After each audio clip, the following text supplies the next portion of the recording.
Hook. In 1932, the United States government promised 600 poor black men free medical care for life. Instead, it gave them syphilis.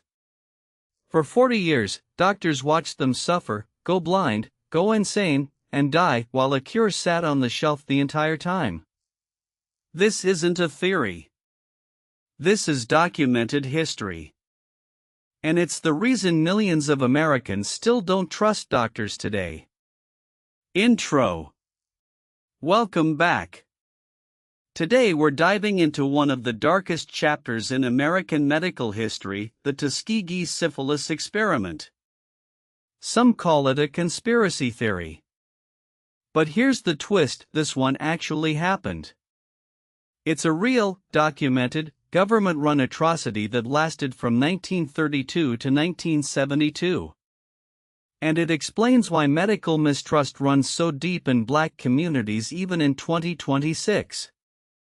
So buckle up: secret experiments, lies, and a cure that was deliberately withheld. And if you're new here, hit subscribe. We explore the hidden history they don't teach you in school. Segment 1. Let's start at the beginning. The year is 1932. The United States Public Health Service launches a study in Macon County, Alabama, home of the Tuskegee Institute, a famous black college. The official goal sounds almost noble: to track the natural progression of syphilis in black men.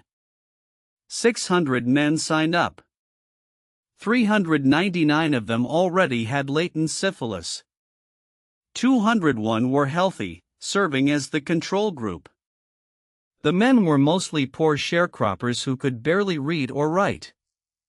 They were told they had something called bad blood, a catch-all term for everything from syphilis to anemia to just feeling tired. They were promised free medical exams, free meals, and burial insurance. For men who had nothing, that was everything. The study was supposed to last 6 months. It lasted 40 years. Segment 2. Here's where the story turns from bad to criminal. By 1943, penicillin had arrived, and it was a miracle cure for syphilis. A few shots, and the disease was gone. The researchers knew this. The entire medical world knew this. But the men of Tuskegee were never told. In fact, the study's own doctors actively blocked them from getting treatment anywhere else. When the men got drafted into World War II, the military tested them and found syphilis, ordering them to get treated. The researchers intervened to stop it. When penicillin became widely available in the late 1940s, the Public Health Service made a deliberate decision: keep the men untreated, because the study was too valuable to end. They wanted to watch what syphilis does to the human body, all the way to the autopsy table. The men were never told they had syphilis. They were never given the cure. And that's not an accident, that's policy. Segment 3. Let's talk about what was actually done to these men in the name of science. The researchers performed painful lumbar punctures, spinal taps, on men who didn't know what was happening, telling them it was treatment. They gave them placebos, fake pills, and useless mineral supplements. In 1936, the study's own doctors discussed whether to treat the men and decided not to. In the 1940s, a report was even circulated warning that the men might get treatment from other sources, so the researchers worked to prevent it. By the time the study finally ended, 28 men had died directly from syphilis. More than 100 died from complications of the disease. 40 of their wives had been infected. 19 children were born with congenital syphilis, born sick, blind, or disabled, because their fathers were used as lab rats. Think about that the next time someone tells you this was just an observational study. These were human beings with families. Segment 4. Now, how did this nightmare finally end? It took a whistleblower. In 1966, a public health service researcher named Peter Buxton saw the study's files and was horrified. He raised the alarm internally and was ignored. He raised it again and again and again. Finally, in 1972, he leaked the whole story to the Associated Press. The headline read, "Syphilis victims in U.S. study went untreated for 40 years." The country was shocked.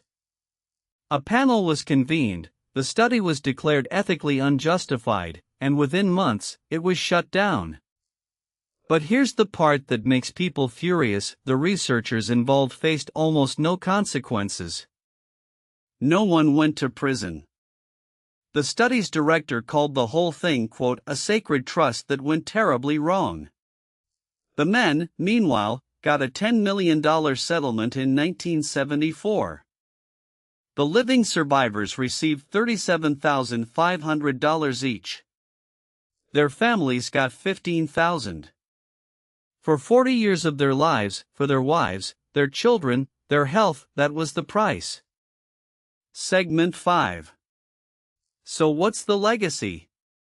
Why does this matter in 2026? Because the Tuskegee experiment didn't just hurt 600 men, it poisoned trust in medicine for generations. Studies show that Black Americans' lower participation in clinical trials and lower trust in vaccines trace directly back to Tuskegee. When COVID vaccines rolled out, public health officials were terrified of this history repeating because they knew exactly why so many Black Americans hesitated. And here's the uncomfortable part: the mistrust wasn't irrational. The government literally experimented on Black people without consent. The conspiracy theorists say the government still does this today. The evidence says Tuskegee is the one time the dark theories were actually true. The silver lining? Tuskegee forced the creation of modern medical ethics, the Belmont Report, informed consent, institutional review boards. Every clinical trial you've ever heard of follows rules written because of those 600 men.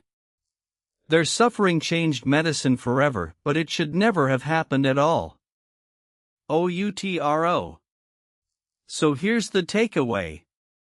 The Tuskegee Syphilis Experiment isn't a conspiracy theory, it's a documented crime that the government admitted to. President Bill Clinton formally apologized in 1997, calling it, quote, "clearly racist and deeply, profoundly wrong." The last surviving participant died in 2004. But their story lives on in every medical ethics class, in every informed consent form, and in the justified caution of millions of Americans. The next time you hear someone say they don't trust the system, remember Tuskegee. History is not always a rumor. Sometimes, the darkest stories are the ones they wrote down. If this video opened your eyes, smash the like button and subscribe for more deep dives into the secrets they don't want you to know. And tell me in the comments, would you have trusted the government's doctors back in 1932? I'll see you in the next one.